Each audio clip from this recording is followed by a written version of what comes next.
मुद्रा, बैंकिंग और public finance से संबंधित ये क्वेश्चन प्रायः हर बार पूछे जाते हैं। पहला है कि भारत में बैंकों के राष्ट्रीयकरण का उद्देश्य क्या था। पहला है आर्थिक शक्ति के केंद्रीकरण को कम करना, दूसरा कृषि क्षेत्र का विकास करना, या तीसरा ग्रामीण क्षेत्रों में बैंकों की शाखाओं का विस्तार करना। तो इसका सही उत्तर है वो है विकल्प डी, क्योंकि बैंकों का राष्ट्रीयकरण का उद्देश्य यही था, क्योंकि बैंकें ग्रामीण क्षेत्रों में कार्य करने में रुचि नहीं दिखा रही थी। इस कारण से 1969 में 14 बैंकों का राष्ट्रीयकरण किया गया। अगला प्रश्न है कि सरकार अपना व्यय किस प्रकार पूरा करती है। लोगों पर कर लगाकर, मुद्रा निर्गमन करके, सी वाय ऋण लेकर के, और डी है उपरोक्त सभी। तो इसका सही उत्तर है उपरोक्त सभी। सरकार के जो आय के स्रोत हैं वो कर है। मुद्रा निर्गमन करके भी सरकार अपना व्यय पूरा कर सकती है, और वाय ऋण विदेशी बैंकों से ऋण लेकर के भी अपना व्यय पूरा कर सकती है। अगला प्रश्न है कि जब मुद्रास्फीति और बेरोजगारी की दर ऊंची होती है और न्यून आर्थिक विकास होता है। अब इसमें 3 स्थितियां हैं। मुद्रास्फीति है, बेरोजगारी भी बढ़ रही है, किंतु आर्थिक विकास का स्तर कम है। तो इस स्थिति को क्या कहते हैं? तो इसको निष्पन्द स्फीति या स्टैगफ्लेशन कहा जाता है, और यह वह स्थिति होती है जिसमें मुद्रास्फीति भी होती है और बेरोजगारी की दर भी ऊंची होती है, किंतु आर्थिक विकास जो होता है उसका स्तर निम्न होता है। विकास दर जो होती है वो कम होती है। अगला प्रश्न है कि कीमत संयंत्र के आधार पर मुद्रा सबसे अधिक प्रभावशाली किसमें है। हम जानते हैं कि मुद्रा पूंजीवादी अर्थव्यवस्था में सबसे अधिक प्रभावशाली होती है। अगला है कि इनमें से कौन सा कार्य केंद्रीय बैंक का नहीं है। तो केंद्रीय बैंक के जो कार्य हैं, तो नोट निर्गमन करना, ये केंद्रीय बैंक का मुख्य कार्य है। लोगों को ऋण देना, ये केंद्रीय बैंक का कार्य नहीं है। केंद्रीय बैंक में जनता के खाता नहीं खोले जाते हैं। वो ना तो जनता की जमा को स्वीकार करता है और ना जनता को ऋण प्रदान करता है। तो इस प्रकार से इसका सही उत्तर है कि लोगों को ऋण प्रदान करना। साख नियंत्रण और बैंकों का बैंक, ये केंद्रीय बैंक की स्थिति है।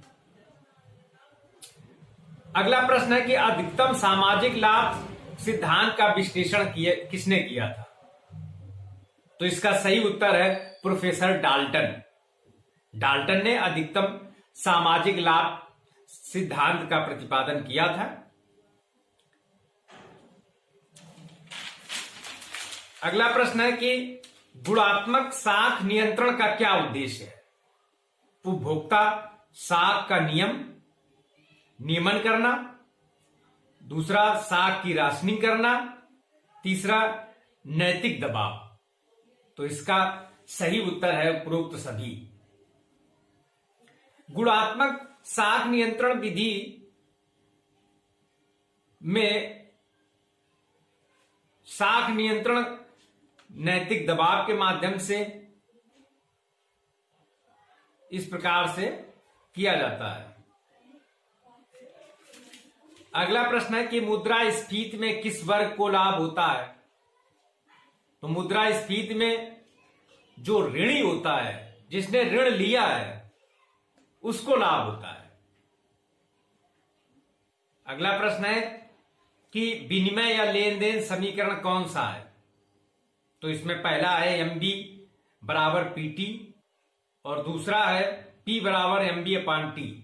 अब ये सर्व समीकरण जो दी गई है, इस B में भी यदि इसको भी सरल कर लेंगे तो PT बराबर MB हो जाएगा।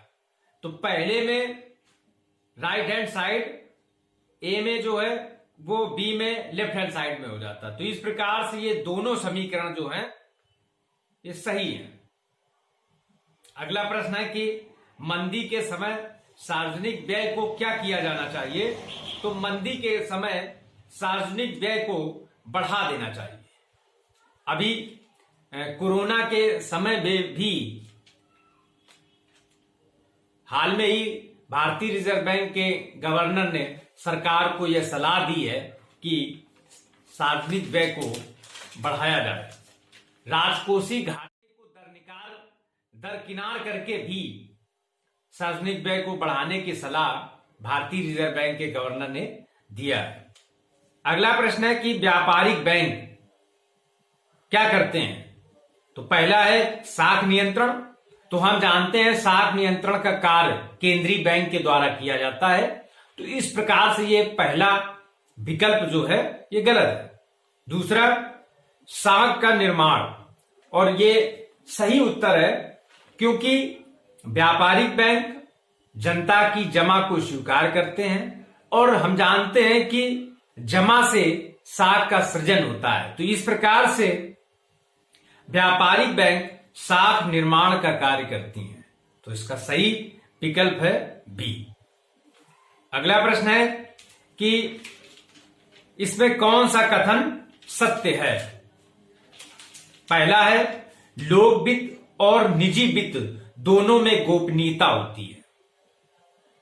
तो ये इसमें लोक वित्त में गोपनीयता नहीं होती है। लोक वित्त में आय और व्यय और ऋण इन सबका जनता के सामने प्रस्तुत किया जाता है।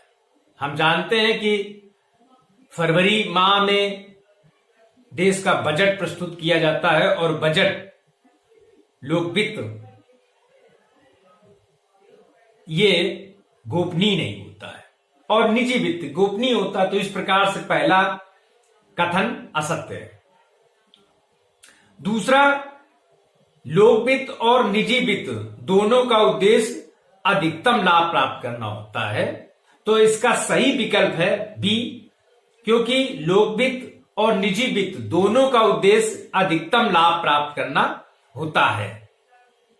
और सी ऑप्शन है कि दोनों अधिक का बजट बनाते हैं। तो ये भी पूर्ण सत्य नहीं है, क्योंकि निजी वित्त अधिक का बजट बनाते हैं जबकि लोक वित्त प्रायः अधिक का वित्त नहीं होता है। और चौथा ऑप्शन है दोनों मासिक बजट बनाते हैं। तो इसमें निजी वित्त तो मासिक बजट निर्माण करता है, किंतु लोक वित्त वार्षिक बजट बनाते हैं। तो इस प्रकार से इसका जो विकल्प बी है ये सही है। अगला प्रश्न है कि अधिकतम सामाजिक कल्याण वह बिंदु है जहां, तो इसमें है कि अधिकतम सामाजिक कल्याण किस बिंदु पे होता है। तो हम जानते हैं कि जिस बिंदु पर सीमांत सामाजिक कल्याण और सीमांत सामाजिक त्याग बराबर होता है। तो इस प्रकार से इसका विकल्प जो सी है वो सही है। तो अधिकतम सामाजिक कल्याण का कौन सा बिंदु होता है ये याद रखें। सीमांत सामाजिक कल्याण और सीमांत सामाजिक त्याग, जहां पर दोनों बराबर हो जाते हैं वह बिंदु अधिकतम सामाजिक कल्याण का बिंदु होता है। अगला प्रश्न है कि रेपो रेट क्या है। और रेपो रेट, रेपो दर वर्तमान समय में साख नियंत्रण की बहुत ही प्रसिद्ध रीत हो गई है और इसका बार बार प्रयोग भी किया जा रहा है। तो इसका सही उत्तर है कि वह दर जिस पर भारतीय रिजर्व बैंक व्यापारिक बैंकों को अल्पकालीन ऋण प्रदान करती है। अगला प्रश्न है कीन्स द्वारा दिए गए निम्नलिखित समीकरणों में कौन सा सही है। y = c+i, ए ऑप्शन है। दूसरा y = c+s और तीसरा है c I is equal to S। तो ये पहला जो विकल्प है इसमें I बराबर उपभोग प्लस विनियोग, और दूसरा है Y बराबर I बराबर उपभोग प्लस बचत। तो इस प्रकार से जब इन दोनों सर्व समीकरणों को हल कर लेंगे तो इसका विकल्प तीसरा आ जाएगा विनियोग बराबर बचत। तो इस प्रकार से इसका सही जो उत्तर है वो डी है, इसके तीनों विकल्प सही हैं। तो इस प्रकार से ये कुछ महत्वपूर्ण प्रश्न है जो प्राय प्रतिवर्ष पूछे जाते हैं, हर परीक्षा में ये पूछे जाते हैं। धन्यवाद।